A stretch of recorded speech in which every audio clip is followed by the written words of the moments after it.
Hi hello welcome back to my channel.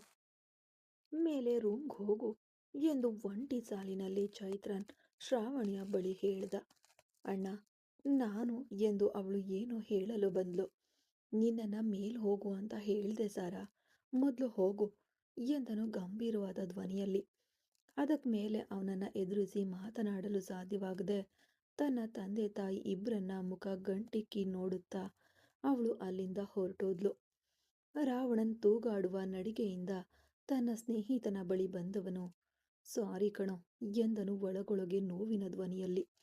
ಆದ್ರೆ ಅವನ ಮುಖವನ್ನ ತಿರುಗಿಯೂ ನೋಡದ ಚೈತ್ರನ್, ಈಗ ಎಲ್ರೂ ಯಾವುದಕ್ಕೀಗ ಒಬ್ರ ಮುಖ ಒಬ್ರು ನೋಡ್ಕೊಂಡು ಕುಳಿತಿದ್ದೀರಾ? ಹೋಗಿ, ನಿಮ್ಗೆ ಅಂತ ಏನಾದರೂ ಕೆಲಸ ಇಲ್ವಾ? ಹೋಗಿ ಅದನ್ನ ನೋಡ್ಕೊಳ್ಳಿ. ಅತ್ತೆ ಈಗಷ್ಟೇ ಹಾಸ್ಪಿಟಲ್ನಿಂದ ಬಂದಿದ್ದಾರೆ.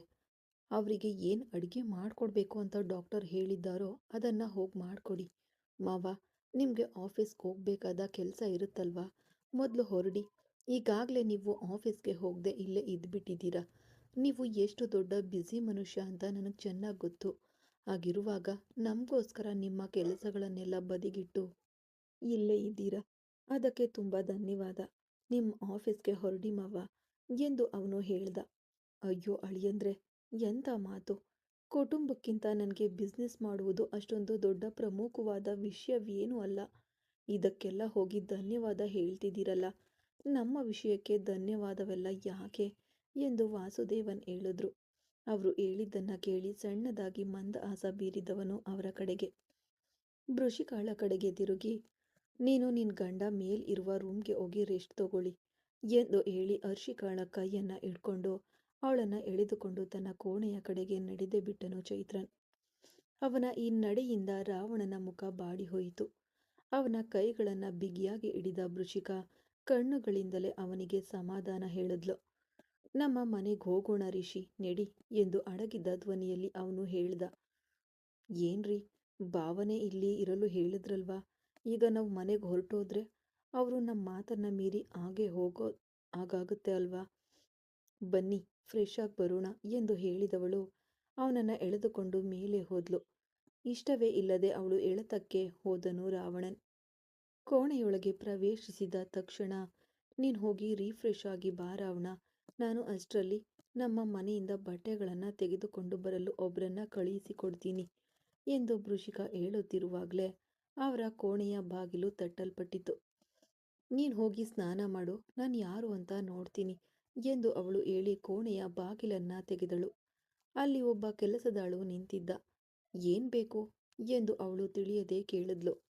ಚೈತ್ರನ್ ಅಯ್ಯ ನಿಮಗೂ ನಿಮ್ಮ ಗಂಡನಿಗೂ ಬಟ್ಟೆ ಕಳುಹಿಸಿದ್ದಾರಮ್ಮ ಎಂದು ಅವರು ವಿನಮ್ರವಾಗಿ ಅವಳಿಗೆ ನೀಡಿದ್ರು.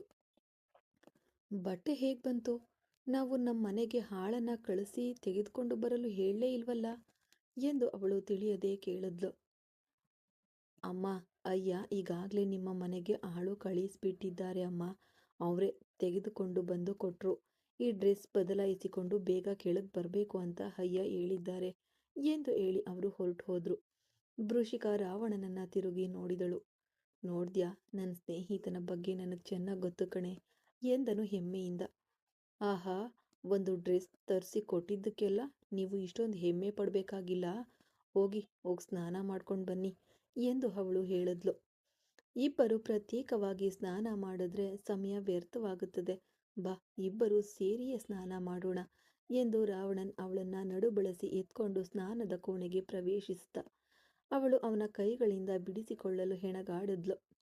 ಅಯ್ಯೋ ಗಂಡನೇ, ಏನ್ ಮಾಡ್ತಿದೀಯಾ ನೀನು? ಯಾಕೆ ಈ ಬೇಸರದಲ್ಲೂ ನಿನಗೆ ಈ ಖುಷಿ ಕೇಳ್ತಿದೀಯಾ?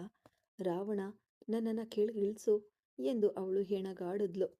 ಅವಳನ್ನು ಬಿಗಿಯಾಗಿ ಹಿಡಿದವನು, ಹೆಂಡತಿ ಕೊಂಚ ಸಮಯ ಹೆಣಗಾಡದೆ ಸುಮ್ಮನಿರು, ಇಲ್ದಿದ್ರೆ ಹಾಗೆಯೇ ಎತ್ಕೊಂಡು ಹೋಗಿ ಬಾತ್ ಟಬ್ನಲ್ಲಿ ಹಾಕ್ಬಿಡ್ತೀನಿ ಎಂದು ರಾವಣನ್ ತುಂಟತನದಿಂದ ಹೇಳ್ದ. ಆದರೂ ನಿನಗೆ ಕೊಬ್ಬು ತುಂಬ ಜಾಸ್ತಿ ಆಗ್ಬಿಟ್ಟಿದೆ ಎಂದು ಅವನ ಹೆಗಲಿಗೆ ಹೊಡೆದವಳು ಅವನು ಅವಳನ್ನು ಕೆಳಗೆ ಇಳಿಸಿದ ತಕ್ಷಣ ಮೊದಲು ಹೊರಗೆ ಓಡಲು ಪ್ರಯತ್ನಿಸಿದ್ಲು. ಮತ್ತೆ ಅವಳನ್ನು ಎಳೆದು ಹಿಡಿದ ಸೊಂಟ ಬಳಸಿ ತನ್ನೊಂದಿಗೆ ಬಿಗಿಯಾಗಿ ಅಪ್ಪಿಕೊಂಡವನು ಶವರ್ ಆನ್ ಮಾಡಿಬಿಟ್ಟನು. ಇದರಿಂದ ಹರಿದು ಬಂದ ನೀರಿನಲ್ಲಿ ಸಂಪೂರ್ಣವಾಗಿ ನೆನೆದು ಹೋದರು. ಅಯ್ಯೋ, ಯಾಕೆ ಹೀಗೆ ಮಾಡ್ತೀಯಾ? ನೋಡು, ಡ್ರೆಸ್ ಎಲ್ಲ ಒದ್ದೆ ಆಗ್ಬಿಟ್ಟಿದೆ. ಎಂದು ಅವಳು ಅವನ ಎದೆಗೆ ಹೊಡೆದು ದೂರ ಸರಿಯಲು ಪ್ರಯತ್ನಿಸಿದಳು. ಅವಳನ್ನು ಎಳೆದು ಹಿಡಿದು ಅವಳ ತುಟಿಗಳನ್ನು ಬಂಧಿಸಿದನು ಅವನು. ಅವನ ಈ ಕೃತ್ಯದಿಂದ ಕಣ್ಣುಗಳನ್ನು ಅಗಲಿಸಿದವಳು ಅವನಿಂದ ಮತ್ತೆ ಬಿಡಿಸಿಕೊಳ್ಳಲು ಹೋರಾಡಿದ್ಲು. ಅವಳ ಕತ್ತನ್ನು ಬಳಸಿ ಹಿಡಿದು ತನಗೆ ತಕ್ಕಂತೆ ಅವಳ ತುಟಿಯನ್ನು ಜೋಡಿಸಿ ಅವಳ ಜೇನಿನಂತಹ ತುಟಿಯ ಸವಿಯನ್ನು ಸವಿಯಲು ತೊಡಗಿದನು. ಅವಳ ಜೀವದೊಂದಿಗೆ ಬೆರೆಯಲು ಕೂಡ ತೊಡಗಿದನು. ಈ ಕಡೆ ಶ್ರಾವಣಿಯ ಕೋಣೆಯೊಳಗೆ ಹರ್ಷಿಕಾ ಅವಳ ಬಳಿ ಮಾತನಾಡಲು ಅಲ್ಲಿ ಅವಳು ಕಿಟಕಿಯ ಸರಳುಗಳನ್ನು ಬಿಗಿಯಾಗಿ ಹಿಡಿದುಕೊಂಡು ಕೋಪವನ್ನು ಅಡಗಿಸಿಟ್ಟುಕೊಂಡು ನಿಂತಿದ್ದಳು. ಪಾಪ ಎಂದು ಅವಳು ಹತ್ತಿರ ಹೋಗಿ ಅವಳ ಹೆಗಲನ್ನು ಮುಟ್ಟಿದ್ಲು. ದಯವಿಟ್ಟು ನನ್ನನ್ನು ಕೊಂಚ ಸಮಯ ಒಂಟಿಯಾಗಿ ಬಿಟ್ಬಿಡಿ ಅದ್ಕೆ. ಎಲ್ಲರೂ ಒಂದೇ ತರಹ ಇದ್ದೀರಾ ನೀವು. ಒಬ್ಬರು ಕೂಡ ಇಲ್ಲಿ ಅಣ್ಣನ ಕಷ್ಟವನ್ನು ಅರ್ಥ ಮಾಡಿಕೊಳ್ಳಿಲ್ಲ. ಮೊದಲು ನನ್ನನ್ನು ಒಂಟಿಯಾಗಿ ಬಿಟ್ಬಿಡಿ ಎಂದು ಅವಳು ಕೋಪದಿಂದ ಹೇಳಿದ್ಲು. ನಿನ್ನ ಅಣ್ಣನ ಕಷ್ಟವನ್ನು ಅರ್ಥ ಮಾಡಿಕೊಳ್ಳದೆ ನಾನು ಇರುತ್ತೇನಾ ಅಂತ ನಿನ್ಗನ್ಸುತ್ತಾ ಹೇಳು ಎಂದಳು ಅವಳು ತಾಳ್ಮೆಯಿಂದಲೇ. ಎಲ್ಲರೂ ಹಾಗೆ ತಾನೇ ಮಾಡಿದ್ರಿ. ನಾನು ತಿಳಿಯದೆ ಕೇಳ್ತಿದ್ದೀನಿ. ಇಲ್ಲಿ ಇಬ್ಬರು ಅಷ್ಟೊಂದು ದೊಡ್ಡ ತಪ್ಪು ಮಾಡಿಬಿಟ್ಟು ಸಾಧಾರಣವಾಗಿ ಕುಳಿತುಕೊಂಡಿದ್ದಾರೆ. ಆದರೆ ನೀವೆಲ್ಲರೂ ಸ್ವಲ್ಪವೂ ಮನಸ್ಸಾಕ್ಷಿಯೇ ಚುಚ್ಚದೆ ಅವರಿಗೆ ಸಪೋರ್ಟ್ ಮಾಡಿ ಮಾತನಾಡ್ತಿದ್ದೀರಲ್ಲ. ಯಾಕೆ ಎಲ್ಲರೂ ಹೀಗಿದ್ದೀರಾ? ನಿಮಗೆ ಒಂದು ಸೆಕೆಂಡ್ ಕೂಡ ನಿಮ್ಮ ಮನಸ್ಸಿನಲ್ಲಿ ಅವರಿಬ್ಬರು ಮಾಡಿದ್ದು ತಪ್ಪು ಅಂತ ಅನ್ನಿಸ್ಲಿಲ್ವಾ? ತಿಳಿಯದೆ ಮಾಡಿದ ತಪ್ಪು ಅಂತ ಹೇಳ್ತಿರಲ್ಲ. ಈ ತರಹ ಯಾರಾದರೂ ಒಂದು ತಪ್ಪನ್ನು ತಿಳಿಯದೆ ಮಾಡ್ತಾರಾ ಹೇಳಿ ಎಂದು ಅವಳು ಕೋಪದಿಂದ ಅರಚಿದ್ಲು. ಅವಳ ಪ್ರಶ್ನೆಗಳಿಗೆಲ್ಲ ತಾಳ್ಮೆಯಿಂದಲೇ ಉತ್ತರ ನೀಡತೊಡಗಿದಳು ಹರ್ಷಿಕಾ. ನಿನ್ನ ಮನಸ್ಸಿನ ಬೇಸರ ನನಗೆ ಅರ್ಥವಾಗುತ್ತೆ ಕಣೆ. ನಿನ್ನ ಕೋಪವು ನ್ಯಾಯ ಸಮ್ಮತವಾದದ್ದೇ. ನನಗೂ ಅವ್ರ ಕಷ್ಟ ಅರ್ಥವಾಗಿದ್ರಿಂದಲೇ ಅಲ್ವಾ ನಾನು ಏನು ಮಾತನಾಡದೆ ಸುಮ್ಮನಿದ್ದೇನೆ ಎಂದು ಹರ್ಷಿಕಾ ತಾಳ್ಮೆಯಿಂದ ಹೇಳಿದ್ಲು. ಹೀಗೆ ಸುಮ್ಮನಿದ್ದು ಇವತ್ತು ಅವರು ಮಾಡಿದ್ದು ಒಂದೇ ತಪ್ಪು ಇಲ್ಲ ಎನ್ನುವ ಯೋಚನೆಯಲ್ಲಿ ಅಡ್ಡಾಡುತ್ತಿರುವ ಹಾಗೆ ಆಡ್ತಿದ್ದಾರವರು. ಅವರಿಗೆ ಮೈ ಹುಷಾರಿಲ್ಲ ಎಂದು ಹೇಳಿದ ತಕ್ಷಣ ಎಲ್ಲರೂ ಹೀಗೆ ತವಕ ಪಡ್ತಿದ್ದೀರಲ್ಲ. ನನ್ನ ಅಣ್ಣ ಕೂಡ ಇಷ್ಟೊಂದು ದಿನ ಒಂಟಿಯಾಗಿ ಕಷ್ಟಪಡ್ತಿದ್ನಲ್ಲ, ಅವನಿಗಾಗಿ ಯಾರಾದರೂ ಹೀಗೆ ತವಕ ಪಟ್ಟಿದ್ರಾ ಎಂದು ಅವಳು ಕಿರುಚುತ್ತಿದ್ದಾಗ ಅಷ್ಟರಲ್ಲಿ ಚೈತ್ರನ್ ಅವರ ಕೋಣೆಯೊಳಗೆ ಶ್ರಾವಣಿಯ ಶಬ್ದ ಕೇಳಿ ಪ್ರವೇಶಿಸಿದನು. ನೀನನ್ನು ಸುಮ್ಮನೆ ಇರು ಅಂತ ತಾನೇ ಹೇಳಿದೆ. ನಿನಗೆ ಒಂದ್ಸಾರಿ ಹೇಳಿದ್ರೆ ಅರ್ಥ ಆಗೋದಿಲ್ವಾ ಎಂದು ಅವನು ಕೋಪದಿಂದ ಕೇಳ್ದ. ಹೌದು, ಯಾವಾಗ ನೋಡಿದ್ರೂ ನೀನು ನನ್ನನ್ನೇ ಬೈತಾ ಇರು ಎಂದಳು ಚಕ್ಕನೆ ಮುಖ ತಿರುಗಿಸ್ಕೊಂಡು. ಅವಳ ಈ ನಡವಳಿಕೆಯಿಂದ ಅವನಿಗೆ ಮುಗುಳ್ನಗು ಮೂಡಿತು. ಅದನ್ನು ಹೊರಗೆ ತೋರಿಸಿಕೊಳ್ಳದವನು ಸರಿ ಬಾ ಹೋಗಿ ಊಟ ಮಾಡೋಣ ಎಂದು ಅವಳನ್ನು ಕರೆದ. ನನಗೆ ಹಸಿವಾಗ್ತಿಲ್ಲ ಎಂದಳು ಪಟಕ್ಕನೆ. ನಿನಗೆ ಹಸಿವಾಗ್ತಿದೆಯೋ ಇಲ್ಲವೋ ಅಂತ ನಾನು ಕೇಳಲಿಲ್ಲ. ಈಗ ಬಂದು ನೀನು ಊಟ ಮಾಡಬೇಕು ಅಂತ ಹೇಳ್ತಿದ್ದೀನಿ, ಅರ್ಥವಾಯ್ತಾ? ಬಾ ಎಂದು ಅವನು ಆಜ್ಞಾಪಿಸುವ ರೀತಿಯಲ್ಲಿ ಹೇಳಿ ಹರ್ಷಿಕಾಗೆ ಕಣ್ಣಿನಲ್ಲೇ ಸನ್ನೆ ಮಾಡಿ ಹೊರಗೆ ಹೋಗ್ಬಿಟ್ಟ. ಬಾರೆ ನನ್ನ ಮುದ್ದಿನ ನಾದಿನಿ, ನೀನು ಬರಲಿಲ್ಲ ಎಂದರೆ ನಿನ್ನಣ್ಣ ನನ್ನ ತಲೆ ಚಚ್ಚಿಬಿಡ್ತಾರೆ ಎಂದು ಅವಳನ್ನು ಎಳೆದುಕೊಂಡು ಕೆಳಗೆ ಬಂದಳು ಹರ್ಷಿಕಾ. ನಂತರ ಡೈನಿಂಗ್ ಟೇಬಲ್ನಲ್ಲಿ ಚೈತ್ರನ್, ವಾಸುದೇವನ್, ಶ್ರಾವಣಿ, ರುದ್ರೇಶ್ ಎಲ್ಲರೂ ಕುಳಿತಿದ್ರು. ಆದಿಕೇಶವನ್ ಮತ್ತು ಊರ್ಮಿಳಾ ತಮ್ಮ ಕೋಣೆಯನ್ನ ಬಿಟ್ಟು ಹೊರಗೆ ಬರಲಿಲ್ಲ. ಅವರಿಬ್ಬರ ಕೋಣೆಯನ್ನ ನೋಡಿ ಚೈತ್ರನ್ ಕುಳಿತಿದ್ದ. ಅವನ ಆಲೋಚನೆ ಅರ್ಥವಾದ ವಾಸುದೇವನ್ ಅವರು, ತಂಗಿಗೆ ಮೈ ಹುಷಾರಿಲ್ಲ ಅಳಿಯಂದ್ರೆ, ಅದಕ್ಕೆ ಅವರ ರೂಮ್ಗೆ ಅಡುಗೆ ಕೊಟ್ಟು ಕಳುಹಿಸಲು ಹೇಳಿಬಿಟ್ಟೆ. ಬೀಗರು ತಾನೇ ಊಟ ಉಣಿಸುತ್ತಿದ್ದಾರೆ, ಅದಕ್ಕೆ ಅವರಿಬ್ಬರಿಗೂ ಇಲ್ಲಿಗೆ ಬರಲಿಲ್ಲ ಎಂದು ವಾಸುದೇವನ್ ಹೇಳಿದ್ರು. ಅದಕ್ಕೆ ಸರಿ ಎಂದು ತಲೆಯನ್ನ ಮಾತ್ರ ಆಡಿಸಿ ಹರ್ಷಿಕಾಳ ಕಡೆಗೆ ತಿರುಗಿದವನು, ಮಾರ್ನಿಂಗ್ ಬ್ರೇಕ್ಫಾಸ್ಟ್ ಎಲ್ಲ ಮಾಡಿ ಮುಗಿಸಿದ್ದೀರಾ ಎಂದು ಕೇಳ್ದ.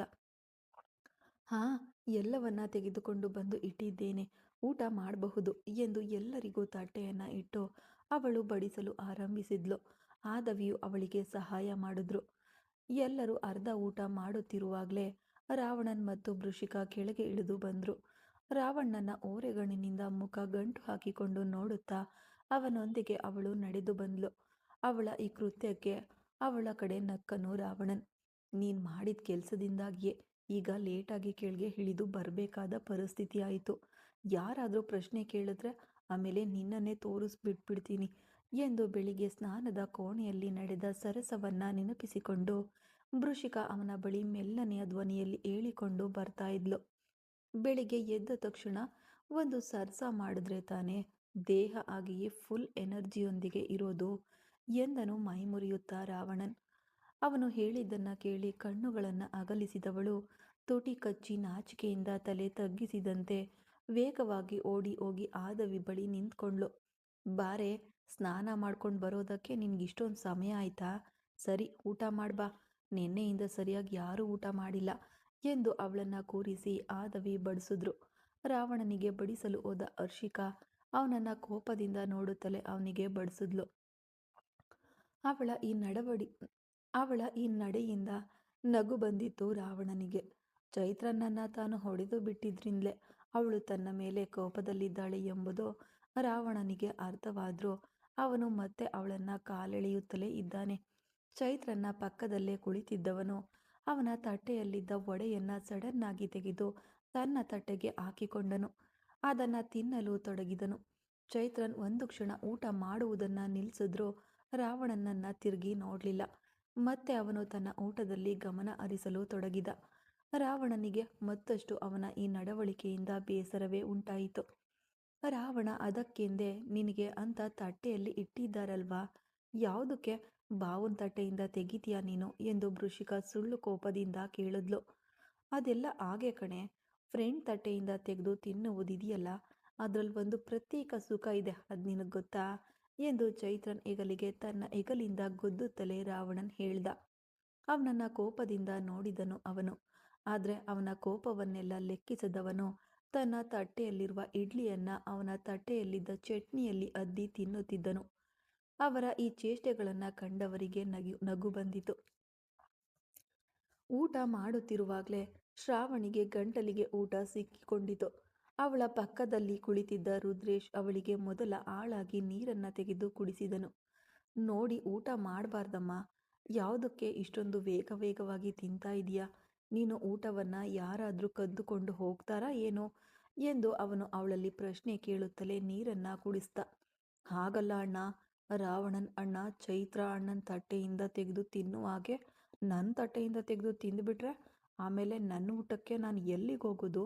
ಅದಕ್ಕೆ ನಾನು ಮೊದಲೇ ತಿಂದು ಮುಗಿಸ್ಬಿಟ್ಟೆ ಎಂದು ಅವಳು ತಟ್ಟೆಯನ್ನು ತೆಗೆದು ಅಡಗಿಸಿಟ್ಟುಕೊಂಡು ರಾವಣನನ್ನ ನೋಡಿ ಕಣ್ಣುಗಳನ್ನು ಉರುಳಿಸುತ್ತಾ ಹೇಳಿದ್ಲು. ಅವಳು ಹೇಳಿದ್ದನ್ನ ಕೇಳಿ ಮಿಕ್ಕವರು ನಕ್ಕರು. ಎಂದರೆ ರಾವಣನ್ ಕೂಡ ಅವಳನ್ನೇ ಕಣ್ಣುಗಳನ್ನು ಉರುಳಿಸಿ ಕೋಪದಿಂದ ನೋಡ್ತಾ ಇದ್ದ. ಸಣ್ಣ ಸೈತ್ರಾನ್, ನಿನ್ನ ಊಟವನ್ನು ತೆಗೆದು ತಿನ್ನಬೇಕು ಅಂತ ನನಗೇನೆ ಹಣೆ ಬರಹ? ನನಗೆ ಬೇಕು ಅಂತ ಅನ್ಸಿದ್ರೆ ನಿನ್ನ ತಟ್ಟೆಯನ್ನೇ ಹಾಗೆ ಎತ್ಕೊಂಡು ಹೋಗ್ಬಿಡ್ತೀನಿ ಹೊರತು ಸ್ವಲ್ಪ ಸ್ವಲ್ಪವಾಗೇ ತೆಗೆದು ತಿನ್ನಲ್ಲ ಎಂದು ರಾವಣನ್ ಹೇಳಲು, ಅಸ್ಕು ಬುಸ್ಕು ನಾನು ತರಲ್ಲಪ್ಪ ಎಂದು ಮತ್ತೆ ಊಟವನ್ನು ಮುಚ್ಕೊಂಡು ಸ್ವಲ್ಪ ಸ್ವಲ್ಪವಾಗಿಯೇ ತಿನ್ನುತ್ತಿದ್ದಳು ಶ್ರಾವಣಿ. ಆ ಸಮಯದಲ್ಲಿ ಒಳಗೆ ಬರಬಹುದಾ ಎಂದು ಒಂದು ಹೆಣ್ಣಿನ ಧ್ವನಿ ಬಾಗಿಲ ಕಡೆಯಿಂದ ಕೇಳಿಸಿತು. ಅವಳ ಧ್ವನಿಗೆ ಎಲ್ಲರೂ ಅವಳ ಕಡೆಗೆ ತಿರುಗಿದ್ರು. ಆದರೆ ರುದ್ರೇಶ್ ಅವಳ ಕಡೆಗೆ ತಿರುಗದೆ ಆಘಾತದಲ್ಲಿ ಹಾಗೆಯೇ ಕುಳಿತಿದ್ದನು. ಇದು ಅವಳ ಧ್ವನಿಯೇ ಅಲ್ವಾ? ಅವಳು ಇಲ್ಲಿಗೊಂದು ವೇಳೆ ಬಂದಿದ್ದಾಳೋ ಏನೋ ಎಂದು ಅವನು ಆಲೋಚಿಸುತ್ತಲೇ ತಿರುಗಿದನು. ಅವನು ಅಂದುಕೊಂಡಂತೆಯೇ ಅವಳೇ ಅಲ್ಲಿ ನಿಂತಿದ್ದಳು. ಒಳಗೆ ಬಾಮ್ಮ, ಯಾಕಲ್ಲೇ ನಿಂತಿದ್ದೀಯಾ ಎಂದು ವಾಸುದೇವನ್ ಅವಳನ್ನ ಕರೆದ್ರು. ಇದೋ ಬರ್ತೀನಿ ಸರ್ ಎಂದು ಹೇಳುತ್ತಲೇ ತನ್ನ 5 ತಿಂಗಳ ದೊಡ್ಡದಾದ ಹೊಟ್ಟೆಯನ್ನ ಹಿಡಿದುಕೊಂಡು ಒಳಗೆ ಪ್ರವೇಶಿಸಿದಳು ಯಾಮಿನಿ. ಎಲ್ಲರೂ ಊಟ ಮಾಡ್ತಿದ್ದೀರಾ? ಹಾಗಾದರೆ ಓಕೆ ಸರ್, ನಾನು ಹಾಲಿನಲ್ಲೇ ವೆಯ್ಟ್ ಮಾಡ್ತೀನಿ, ನೀವು ಊಟ ಮಾಡಿ ಬನ್ನಿ ಎಂದು ಅವಳು ಅಲ್ಲಿಂದ ಹೋಗಲು ನೋಡಿದ್ಲು. ಅಯ್ಯೋ ಏನಮ್ಮ ನೀನು, ಸರಿಯಾದ ಸಮಯಕ್ಕೆ ತಾನೇ ನೀನು ಬಂದಿದೀಯಾ, ಬಾ 2 ಇಡ್ಲಿ ತಿನ್ನೋಣ ಬಾ ಎಂದು ಆದವಿ ಅವಳನ್ನು ಕರೆದ್ರು.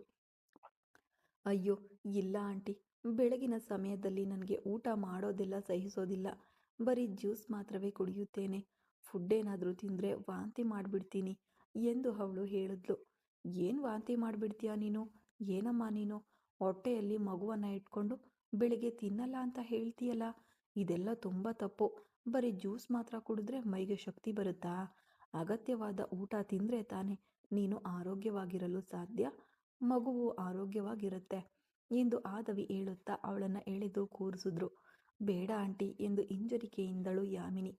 ಅಯ್ಯೋ 2 ಇಡ್ಲಿ ತಿನ್ನೋದ್ರಲ್ಲಿ ನೀನೇನು ಕಡಿಮೆ ಆಗಿಬಿಡಲ್ಲ, ತಗೋ ತಿನ್ನು ಎಂದು ಅವಳ ತಟ್ಟೆಯಲ್ಲಿ 2 ಇಡ್ಲಿಗಳನ್ನು ಇಟ್ಟು ಬೇಳೆ ಚಟ್ನಿಯನ್ನು ಅವಳಿಗೆ ಬಡಿಸಿದ್ರು. ಒಂದು ತುತ್ತು ಮಾತ್ರ ತೆಗೆದುಕೊಂಡಿದ್ದಳು. ಅಷ್ಟರಲ್ಲೇ ಅವಳಿಗೆ ವಾಕರಿಕೆ ಬಂದು ವೇಗವಾಗಿ ಅಲ್ಲಿಂದ ಎದ್ದು ವಾಶ್ ಬೇಸನ್ ಕಡೆಗೆ ಓಡಿದಳು. ಎಲ್ಲರೂ ಅವಳ ಕೃತ್ಯದಿಂದ ಗಾಬರಿಯಾದ್ರು. ರುದ್ರೇಶ್ ತನಗೆ ತಿಳಿಯದೆ ವೇಗವಾಗಿ ಎದ್ದು ಓಡಿದನು ಅವಳ ಹಿಂದೆ. ಅವನ ಈ ಕೃತ್ಯದಿಂದ ಎಲ್ಲರೂ ತಿಳಿಯದೆ ಅವನನ್ನೇ ನೋಡ್ತಾ ಇದ್ರು. ವೇಗವಾಗಿ ಸಿಂಕ್ನಲ್ಲಿ ವಾಂತಿ ಮಾಡುತ್ತಿದ್ದವಳ ಹತ್ತಿರ ಓಡಿದವನು ಅವಳ ತಲೆಯನ್ನ ಹಿಡಿದು ಸಮಾಧಾನ ಪಡಿಸಿದನು. ಅವಳ ಬೆನ್ನನ್ನ ಸವರಿ ಸಮಾಧಾನ ಪಡಿಸಿದವನು ಅವಳ ಬಾಯಿಯನ್ನ ಒರೆಸಿ ಬಿಟ್ಟ. ಅವನ ಈ ಕೃತ್ಯವನ್ನ ಅವನೇ ನೋಡುತ್ತಾ ಕಣ್ಣಿಟ್ಟು ನೋಡುತ್ತಿದ್ದಳು ಯಾಮಿನಿ. ಅವಳ ನೋಟದ ಅರ್ಥವನ್ನ ಅರ್ಥ ಮಾಡಿಕೊಳ್ಳಲಾಗದವನು ಆಗಷ್ಟೇ ತಾನು ಮಾಡುತ್ತಿರುವ ಕೃತ್ಯವನ್ನ ಅರಿತು ಗಾಬರಿಯಿಂದ ಅವಳ ತುಟಿಯಿಂದ ತನ್ನ ಕೈಯನ್ನ ತೆಗೆದನು. ಹತ್ತಿರದಲ್ಲಿದ್ದ ಟೆವಲ್ ತೆಗೆದು ಅವಳಿಗೆ ಕೊಟ್ಟು ವೇಗವಾಗಿ ಅಲ್ಲಿಂದ ಹೊರಟು ಹೋದನು. ಹೋಗುವ ಅವನನ್ನೇ ನೋಡುತ್ತಿದ್ದ ಯಾಮಿನಿಗೆ ತುಟಿಯ ತುದಿಯಲ್ಲಿ ಸಣ್ಣ ಮುಗುಳ್ನಗೆಯೊಂದು ಮೂಡಿತು. ಏನೋ ಒಂದೇ ಒಂದು ತುತ್ತು ಊಟ ತಿಂದೆ, ಅಷ್ಟರಲ್ಲೇ ಈಗ ಬಂದು ತೆಗೆದುಬಿಟ್ಟೆಯಲ್ಲಮ್ಮ. ಬೆಳಿಗ್ಗೆ ಕುಡಿದ ಜ್ಯೂಸ್ ಕೂಡ ಸೇರಿ ವಾಂತಿಯಾಗಿ ಅವ್ರಿಗೆ ಬಂದ್ಬಿಟ್ಟಿದೆ ಅನ್ಸುತ್ತೆ. ಎಲ್ಲ ನನ್ನಿಂದಲೇ ಎಂದು ಆತವಿ ತನ್ನ ತಲೆಗೆ ಹೊಡೆದುಕೊಳ್ತಾ ಇದ್ರು. ಅಯ್ಯೋ ಆಂಟಿ, ಅದೆಲ್ಲ ಏನೂ ಇಲ್ಲ. ತುಂಬ ದಿನಗಳಿಂದಲೇ ನಾನು ಬೆಳಿಗ್ಗೆ ಊಟ ತಗೊಳ್ತಿಲ್ವಲ್ಲ, ಇವತ್ತು ತಿನ್ನುವಾಗ ನನಗೆ ಸ್ವಲ್ಪ ವಾಂತಿ ಬಂದ್ಬಿಟ್ಟಿತ್ತು ಅಷ್ಟೇ. ಈ ತರಹ ಸಮಯದಲ್ಲಿ ನನಗೆ ಹೆಚ್ಚಾಗಿ ವಾಂತಿ ಬರುವ ಅನುಭವ ಇದ್ಕೊಂಡೇ ಇರುತ್ತೆ. ಅದಕ್ಕೆ ತಾನೇ ವಾಂತಿ ಮಾಡಿಬಿಟ್ಟೆ. ನಿಮ್ಮ ಮೇಲೆ ಯಾವ ತಪ್ಪು ಇಲ್ಲ ಆಂಟಿ ಎಂದು ಆಸರೆಗಾಗಿ ಅವರ ಕೈಯನ್ನು ಹಿಡಿದುಕೊಂಡು ಮೆಲ್ಲಗೆ ಡೈನಿಂಗ್ ಟೇಬಲ್ ಕಡೆಗೆ ಹೋಗಲು ತೊಡಗಿದಳು ಅವಳು. ಅಷ್ಟರಲ್ಲಿ ಹರ್ಷಿಕಾ ಅವಳಿಗೆ ಜ್ಯೂಸ್ ತೆಗೆದುಕೊಂಡು ಬಂದು ಅವಳ ಮುಖದ ಮುಂದೆ ನೀಡಿದ್ಲು. ಅಯ್ಯೋ, ಈಗ ತಾನೇ ವಾಂತಿ ಮಾಡಿದೆ, ಅಷ್ಟರಲ್ಲೇ ಜ್ಯೂಸಾ ಎಂದು ಮುಖ ಮುಸುಕಿದವಳು ಮಗುವಿನಂತೆ ಯಾಮಿನಿ. ತಿಂದಿದ್ದನ್ನೆಲ್ಲ ವಾಂತಿ ಮಾಡಿಬಿಟ್ರಿ ಅನ್ಸುತ್ತೆ, ಅದಕ್ಕೆ ಇದನ್ನಾದರೂ ಸ್ವಲ್ಪ ಕುಡೀರಿ ಎಂದು ರಾವಣನ್ ಹೇಳ್ದ. ಇಲ್ಲ ಸರ್, ನಿಜವಾಗಿಯೂ ಈಗ ಏನು ತಿಂದರೂ ನನಗೆ ವಾಂತಿಯಾಗಿ ಹೊರಗೆ ಬರುತ್ತೆ. ಕೊಂಚ ಸಮಯವಾಗಲಿ, ಆಮೇಲೆ ಕುಡಿತೀನಿ ಎಂದು ಅವಳು ಹೇಳಿದ್ಲು. ಅದಕ್ಕೆ ಮೇಲೆ ಯಾರು ಅವಳನ್ನು ಒತ್ತಾಯಿಸಲಿಲ್ಲ. ವಾಸುದೇವನ್ ಎಲ್ಲರನ್ನ ನೋಡಿದವರು ಬೀಗರಿಗೆ ಇವರು ಆಪರೇಷನ್ ಮಾಡಿ ಕಾಪಾಡಿದ್ದಕ್ಕೆ ಸಣ್ಣದಾಗಿ ಅವ್ರಿಗೊಂದು ಹಬ್ಬದ ಅಡಿಗೆ ಇಡೋಣ ಅಂತ ತಾನೇ ಇವರನ್ನ ಮನೆಗೆ ಬರಹೇಳಿದ್ದೆ ಎಂದು ಅವರು ಹೇಳಿದ್ರು. ಒಳ್ಳೆ ವಿಷಯವೇ ಅಲ್ವಾಪ್ಪ, ಮುಂಚೆಯೇ ಹೇಳ್ದಿದ್ರೆ ಇವ್ರಿಗೆ ಏನು ಊಟ ಬೇಕೋ ಅದನ್ನೆಲ್ಲ ನಾನು ರೆಡಿ ಮಾಡಿ ಇಡ್ತಿದ್ದೆ ಅಲ್ವಾ ಎಂದು ಹೇಳಿದ ಹರ್ಷಿಕಾ ಯಾಮಿನಿಯ ಕಡೆಗೆ ತಿರುಗಿ, ಒಂದು 1 ಅವರ್ ಮಾತ್ರ ವೆಯ್ಟ್ ಮಾಡಿ, ನಿಮಗಾಗಿ ನಾನು ಫುಡ್ ಎಲ್ಲ ರೆಡಿ ಮಾಡಿಕೊಡ್ತೀನಿ ಎಂದು ಹೇಳಿದ್ಲು. ಅಯ್ಯಯ್ಯೋ, ನನಗಾಗಿ ನೀವು ಸ್ಪೆಷಲ್ಲಾಗಿ ಯಾವ ಊಟವನ್ನು ಮಾಡಬೇಡಿ. ಅದು ಮಾತ್ರವಲ್ಲ, ಈಗ ನಾನು ಹಬ್ಬದ ಊಟ ತಿನ್ನುವ ಪರಿಸ್ಥಿತಿಯಲ್ಲೂ ಇಲ್ಲ. ಅದು ನಿಮಗೆ ನನ್ನನ್ನು ನೋಡುವಾಗಲೇ ತಿಳಿಯುತ್ತೆ ಅಲ್ವಾ. ಸರ್ ಕರೆದಿದ್ರಿಂದ ನೋಡ್ಬಿಟ್ಟು ಹೋಗೋಣ ಅಂತ ಬಂದೆ. ಅದು ಮಾತ್ರವಲ್ಲ, ಊರ್ಮಿಳಾ ಮ್ಯಾಮ್ ಅವರ ದೇಹ ಸ್ಥಿತಿಯನ್ನು ಒಮ್ಮೆ ಚೆಕ್ ಮಾಡಿಬಿಡೋಣ ಅನಿಸ್ತು. ಅದಕ್ಕೆ ತಾನೇ ಬಂದೆ. ಒಂದು ನಿಮಿಷ ಇರಿ, ಅವರ ಹೆಲ್ತ್ ಕಂಡೀಷನ್ ಹೇಗಿದೆ ಅಂತ ಚೆಕ್ ಮಾಡಿ ಬರ್ತೀನಿ ಎಂದು ಹೇಳಿದವಳು ಊರ್ಮಿಳಾಳ ಕೋಣೆಯೊಳಗೆ ಹೋದ್ಲು. ಬನ್ನಿ ಡಾಕ್ಟರ್ ಎಂದು ಅವಳನ್ನು ಸ್ವಾಗತಿಸಿದರು ಆದಿಕೇಶವನ್. ಅವರಿಗೆ ಸಣ್ಣ ಮುಗುಳ್ನಗೆಯನ್ನು ಪ್ರತಿಯಾಗಿ ನೀಡಿದವಳು, ಹಲೋ ಮ್ಯಾಮ್, ಹೇಗಿದ್ದೀರಾ? ಮೈ ಹುಷಾರ್ ಈಗ ಹೇಗಿದೆ? ನೋವೇನಾದರೂ ಆಪರೇಷನ್ ಮಾಡಿದ ಜಾಗದಲ್ಲಿದೆಯಾ ಏನು ಎಂದು ಊರ್ಮಿಳಾ ಬಳಿ ಮಾತನಾಡುತ್ತಲೇ ಅವರ ದೇಹ ಸ್ಥಿತಿಯನ್ನು ತಪಾಸಣೆ ಮಾಡಿದಳು ಯಾಮಿನಿ. ಈಗ ನನಗೆ ಆ ಸಮಸ್ಯೆ ಏನೂ ಇಲ್ಲ ಡಾಕ್ಟರ್, ಆದರೆ ಕೊಂಚವಾಗಿ ನೋವು ಮಾತ್ರ ಇದೆ. ಆಗಾಗ ನೋವು ಬರುತ್ತದೆ, ಆಮೇಲೆ ಕೊಂಚ ಸಮಯದಲ್ಲಿ ಸರಿ ಹೋಗುತ್ತೆ, ಬೇರೆ ಏನೂ ಇಲ್ಲ ಎಂದು ಅವಳು ಪ್ರಶ್ನೆಗಳಿಗೆ ಉತ್ತರ ನೀಡಿದಳು. ಒಂದು 1 ಮಂತ್ಗೆ ಈ ಥರವೇ ಇರುತ್ತದೆ ಮ್ಯಾಮ್. ಅದಾದ ಮೇಲೆಯೇ ಕೊಂಚ ಕೊಂಚವಾಗಿ ನೋವು ಸರಿಯಾಗುತ್ತೆ. ಕಷ್ಟಪಡುವಂತಹ ಯಾವ ಕೆಲಸವನ್ನು ಮಾಡಬಾರ್ದು, ಮುಖ್ಯವಾಗಿ ತೂಕವನ್ನು ನೀವು ಎತ್ತಲೇಬಾರ್ದು. ಇನ್ನು ಮುಂದೆ ತುಂಬ ಸೇಫ್ ಆಗಿರಬೇಕು, ಅರ್ಥವಾಯ್ತಾ ಎಂದವಳು ಆದಿಕೇಶವನ್ ಮತ್ತು ಮಿಕ್ಕವರ ಕಡೆಗೆ ತಿರುಗಿ. ಈಗ ಅವರು ನಾರ್ಮಲ್ ಆಗಿಯೇ ಇದ್ದಾರೆ, ಅವರ ಹೆಲ್ತ್ ಕಂಡೀಷನ್ನಲ್ಲಿ ಯಾವ ಸಮಸ್ಯೆಯೂ ಇಲ್ಲ ಎಂದು ಹೇಳಿದ್ಲು. ನಾವು ಈ ತರಹದ ಸಮಯದಲ್ಲಿ ಫ್ಲೈಟ್ ಟ್ರಾವೆಲಿಂಗ್ ಮಾಡಬಹುದಾ ಎಂದು ಆದಿಕೇಶವನ್ ಕೇಳಿದ್ರು. ಯಾವುದಕ್ಕಾಗಿ ಅರ್ಥವಾದರು ಅವರು ಯಾವುದಕ್ಕಾಗಿ ಕೇಳ್ತಿದ್ದಾರೆ ಎಂಬುದು ಅಲ್ಲಿರೋ ಎಲ್ಲರಿಗೂ ಅರ್ಥವಾದರೂ ಇದಕ್ಕೆ ಮೇಲೆ ಅವರನ್ನು ತಡೆಯುವುದು ಬೇಡ ಎಂದೆನಿಸಿತು. ಚೈತ್ರನ್ನಿಗೆ ಅವರ ಪ್ರಶ್ನೆಯಲ್ಲಿ ಹಲ್ಲುಗಳನ್ನು ಕಡಿದುಕೊಂಡವನು ಕೋಪದಿಂದ ಅವರನ್ನ ಮುಖ ಗಂಟು ಹಾಕಿಕೊಂಡು ನೋಡುತ್ತಾ ನಿಂತಿದ್ದ. ನೋ ಸರ್, ಏನು ಹೇಳ್ತಿದ್ದೀರಾ ನೀವು? ಈಗಷ್ಟೇ ಆಪರೇಷನ್ ನಡೆದಿದೆ, ಅಷ್ಟರಲ್ಲೇ ಫ್ಲೈಟ್ ಟ್ರಾವೆಲ್ ಮಾಡಬೇಕು ಅಂತ ಹೇಳ್ತಿದ್ದೀರಲ್ಲ, ನೀವು ಕೇಳುವುದು ನಿಮಗೆ ಸರಿಯಾಗಿದೆಯಾ ಎಂದು ಯಾಮಿನಿ ಒಬ್ಬ ವೈದ್ಯಯಾಗಿ ಅವರಲ್ಲಿ ಕೇಳಿದ್ಲು. ಇಲ್ಲ, ನಾವು ನಮ್ಮ ಸ್ವಂತ ಊರಿಗೆ ಹೋಗ್ಬೇಕು, ಅದಕ್ಕೆ ತಾನೇ ಕೇಳಿದೆ ಎಂದರು ಹಿಂಜರಿಕೆಯಿಂದ ಆದಿಕೇಶವನ್. ಅದಕ್ಕೆ ತಾನೇ ಇಲ್ಲಿ ಈಗಷ್ಟೇ ಸ್ಟೇ ಮಾಡಿದ್ದೀರಾ, ಸಂಪೂರ್ಣವಾಗಿ ನಿಮಗೆ ಗುಣವಾದ ಮೇಲೆ ಇಲ್ಲಿಂದ ನೀವು ಹೊರಡಿ.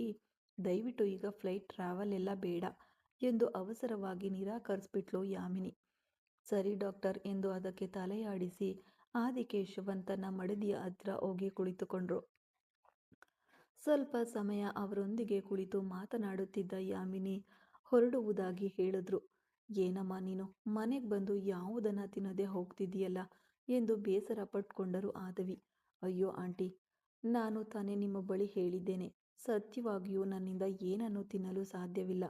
ನನ್ನ ಪರಿಸ್ಥಿತಿಯನ್ನು ನೀವು ದಾಟಿ ತಾನೇ ಬಂದಿರ್ತೀರಾ, ಆಗ ನಿಮಗೆ ನನ್ನ ಕಷ್ಟ ಏನೆಂದು ಅರ್ಥವಾಗೋದಿಲ್ಲ ಅಲ್ವಾ ಎಂದು ಯಾಮಿನಿ ಹೇಳಿದ್ಲು. ಆ ಸಮಯದಲ್ಲಿ ತನ್ನ ಕೋಣೆಯಿಂದ ಹೊರಗೆ ಬಂದನು ರುದ್ರೇಶ್.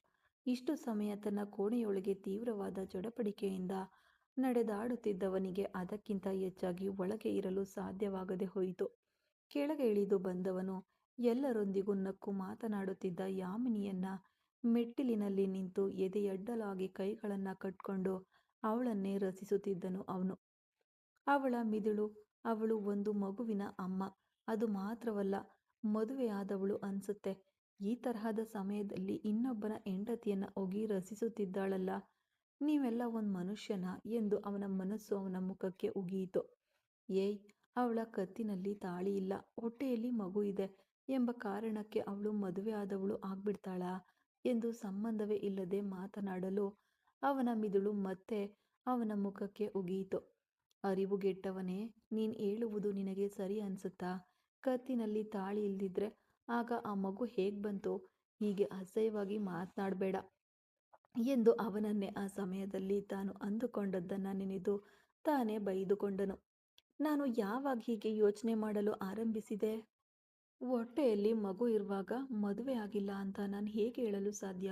ಒಂದು ವೇಳೆ ರಿಜಿಸ್ಟರ್ ಮ್ಯಾರೇಜ್ ಮಾಡ್ಕೊಂಡಿದ್ರೆ ಕೂಡ ಕತ್ತಿನಲ್ಲಿ ತಾಳಿ ಹಾಕಿರ್ಬೇಕು ಅಂತ ಏನು ಅಗತ್ಯವಿಲ್ಲ.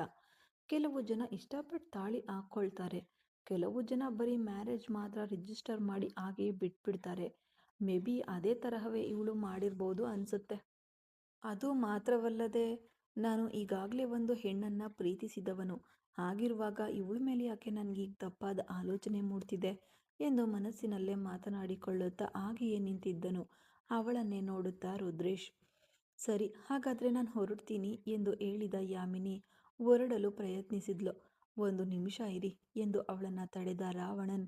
ರುದ್ರ, ಇವರನ್ನ ಕರ್ಕೊಂಡು ಹೋಗಿ ಮನೆಯಲ್ಲಿ ಡ್ರಾಪ್ ಮಾಡ್ಬಾ ಎಂದನು ರಾವಣನ್. ಅವನು ಹೇಳಿದ್ದನ್ನು ಕೇಳಿ ರುದ್ರೇಶ್ ಆಘಾತಗೊಂಡನು. ಎಂದರೆ ಯಾಮಿನಿಯೋ ರುದ್ರೇಶ್ನನ್ನ ನೋಡುತ್ತಾ ನಗುವಿನೊಂದಿಗೆ ನಿಂತಿದ್ದಳು. ಮುಂದುವರಿಯುವುದು ಮುಂದಿನ ಭಾಗದಲ್ಲಿ. ಕತೆ ಇಷ್ಟಾದರೆ ಲೈಕ್ ಮಾಡಿ, ಕಮೆಂಟ್ ಮಾಡಿ, ಹಾಗೆ ಸಪೋರ್ಟ್ ಮಾಡ್ತಾ ಇರಿ. Thank you.